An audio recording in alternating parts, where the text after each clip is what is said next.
I recently became atheist, just this last year in fact, but that's a story for another time.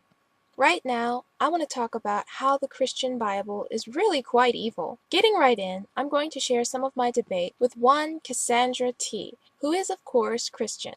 She said, "You can't pay attention to the parts of the Bible that just don't make sense." Oh wow. No. If a person is going to follow a religion, they follow it. If they're not going to do that, it's cherry picking, which is a form of hypocrisy. The Bible clearly says God dislikes hypocrites.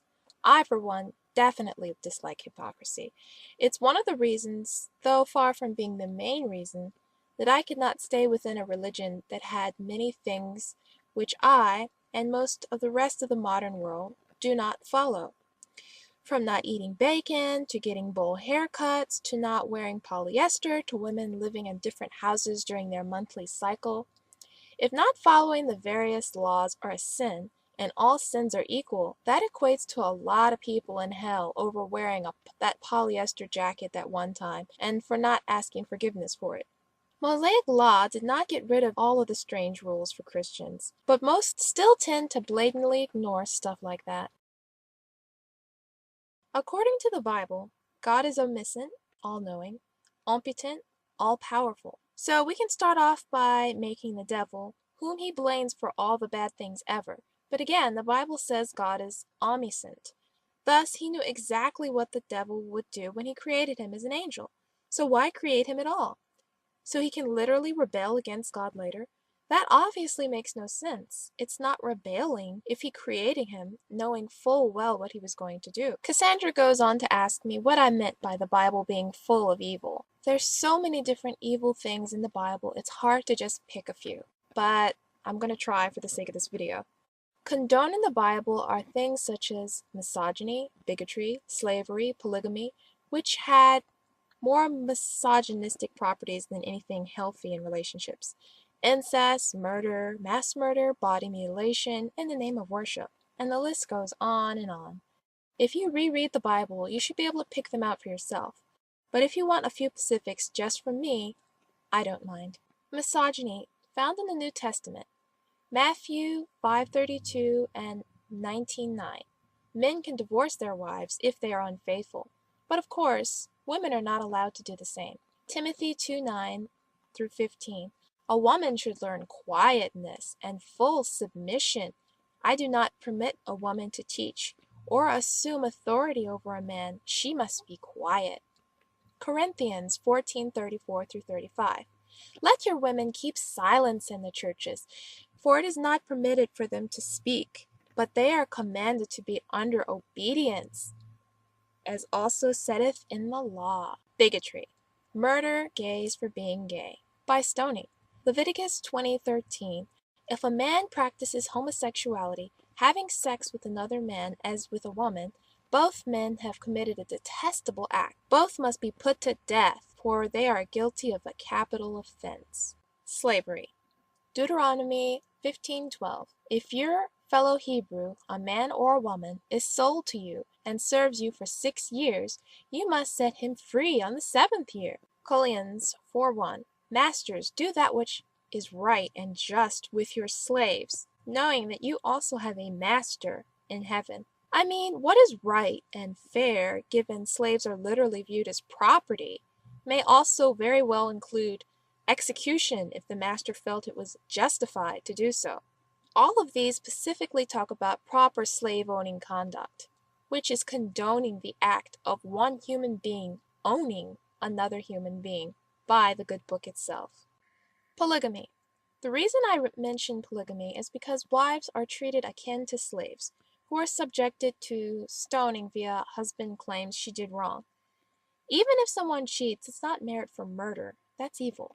Without actual proof. Deuteronomy 22:21. The woman must be taken to the door of her father's home, and there the men of the town must stone her to death, for she committed a disgraceful crime in Israel by being promiscuous while living in her parents' home.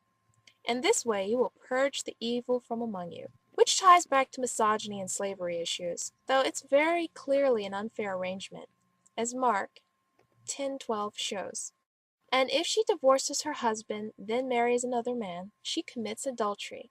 The second reason I mention polygamy is purely for the irony. Despite the Bible being loaded with condoning polygamous relationships, many Christians love to say marriage is for one man and one woman when speaking about monogamous gay relationships. I smell hypocrisy. Incest. Abraham and Sarah, brother ex-sister, God approved. Nachor and Melcha, uncle ex-niece, God approved. Lot and his daughters, to name a few. A man having sex with his 2 daughters and them having kids by him is okay and goes unpunished. But a wife cheating on her husband is punishable by death, and gay sex between unrelated people is punishable by death. Makes sense? Murder. We've already covered stoning wives and gays, so let's move into something talking about the murder of people who haven't broke any of the laws, like children and babies. Psalms 137:9. Happy is one who seizes your infants and dashes them against the rocks. In case you don't know the story, it's about God condoning his people going and killing some other people who are, quote, God's enemies. Okay, sure, they're viewed as enemies. But murder of little infants too? They didn't even know what was going on, so there's no way they could be considered as, quote, enemies. But beyond that, murder the babies happily? What the hell? So yes, this is only one example of murder in the Bible. There is loads of it condoned by God. Pedophilia. Numbers 31:18. Only the young girls who are virgins may live. You may keep them for yourselves. Deuteronomy 20:14. But you may keep for yourselves all the women, children, livestock, and other plunder. You may enjoy the plunder from your enemies that the Lord your God has given you. Luke 20:34.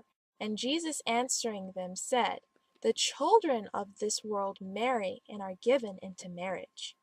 I could make this list even longer to point out more, but you get the point. Deflecting from all my powerfully crippling arguments, Cassandra T resorts to a joking debate question, which, being me, I took the time to answer it and prove her for what a ridiculous statement that was. She says, okay, but there's no proof that ice cream is delicious, so how do you explain that? Oh boy, checkmate, atheist, huh? You've got to be kidding me. I really hope so. We all have taste buds. They can be dissected, tested, and observed. Also studied to know what various compounds and things we find positively stimulating. This has in fact been done already, which is old news. Google it. Ice cream was designed to meet our physical standards of delicious. Backing up a bit and pretending I'm an idiot. Who doesn't know ice cream is generally thought to taste good? I can prove that the majority will have a positive reaction to their taste buds through observing the pleasure waves in their brain while they eat it. Or, just refer to the studies on tongue dissection that shows the tongue has a positive sensitivity to sweet, and ice cream matches up based on that observable compound. I get what you're trying to do here, but it was a poor attempt, I'm very sorry to say. There isn't any proof backing up the fantastical supernatural claims made in the Bible as factual, unlike with physical things you compare to that do have proof and are testable, observable, and available to study. A better argument would be to say, you don't have proof disproving the existence of God, although I would end up answering this. I also can't prove there isn't a magical floating Bigfoot that's invisible, that has a mass so thin I can walk through him without even feeling it, floating in my room right next to me, right now. Does that mean I should accept that he's there, or should I just reject him and say it's improbable? I'm an agnostic atheist, so instead of saying impossible, I prefer to say when something is ridiculously unlikely, that it's improbable. So yes, it's improbable the Bigfoot is there. Let me end by saying, I do hope no one gets offended by my response. That is not my intent. I was simply presented with statements and questions, so I answered them as honestly and logically as I possibly could. Agree? Disagree? Let me know in the comments. And if you enjoyed this video, don't forget to hit like and subscribe. I'm a new YouTuber, so I appreciate your support. Peace out!